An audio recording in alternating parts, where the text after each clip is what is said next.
लोगों को जो दोगे वही वापस लौट कर आएगा। एक आदमी बर्फ बनाने वाली कंपनी में काम करता था। एक दिन कारखाना बंद होने से पहले अकेला फ्रीज करने वाले कमरे का चक्कर लगाने गया तो गलती से दरवाजा बंद हो गया और वह अंदर बर्फ वाले हिस्से में फंस गया। छुट्टी का वक्त था और सब काम करने वाले लोग घर जा रहे थे। किसी ने भी अधिक ध्यान नहीं दिया कि कोई अंदर फंस गया है।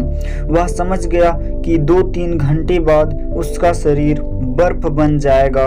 अब जब मौत सामने नजर आने लगी तो मालिक को सच्चे मन से याद करने लगा, अपने कर्मों की क्षमा मांगने लगा और कहा, मालिक, अगर मैंने जिंदगी में कोई एक काम भी मानवता व धर्म का किया है तो तुम मुझे यहाँ से बाहर निकालो। मेरे बीबी बच्चे मेरा इंतजार कर रहे होंगे। उनका पेट पालने वाला इस दुनिया में सिर्फ मैं ही हूँ। मैं पूरे जीवन आपके इस उपकार को याद रखूंगा। और इतना कहते कहते उसकी आंखों से आंसू निकलने लगे।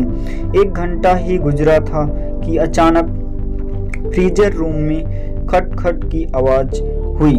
दरवाजा खुला। चौकीदार भागता हुआ आया, उस आदमी को उठाकर बाहर निकाला और गर्म हीटर के पास ले गया। उसकी हालत कुछ देर बाद ठीक हुई तो उसने चौकीदार से पूछा, आप अंदर कैसे आए? चौकीदार बोला कि साहब, मैं 20 साल से यहाँ काम कर रहा हूँ। इस कारखाने में काम करते हुए हर रोज सैकड़ों मजदूर और अफसर कारखाने में आते जाते हैं। मैं देखता हूँ, लेकिन आप उन कुछ लोगों में से हो जो जब भी कारखाने में आते हो तो मुझसे हंसकर मिलते हो और हालचाल पूछते हो और निकलते हुए आपका वही मिलनसार स्वभाव मेरी सारे दिन की थकावट दूर कर देता है।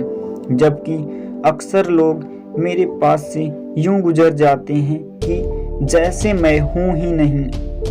आज हर दिनों की तरह मैंने आपका आते हुए अभिवादन तो सुना, लेकिन जाते समय आपकी आवाज़ सुनने के लिए इंतजार करता रहा।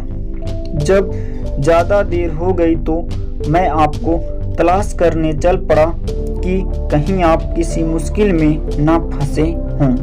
वह आदमी हैरान हो गया कि किसी को हंसकर बात करने जैसे छोटे काम की वजह से आज उसकी जान बच गई। जो लोगों को दोगे वही वापस लौट कर आएगा। यदि वीडियो अच्छा लगा तो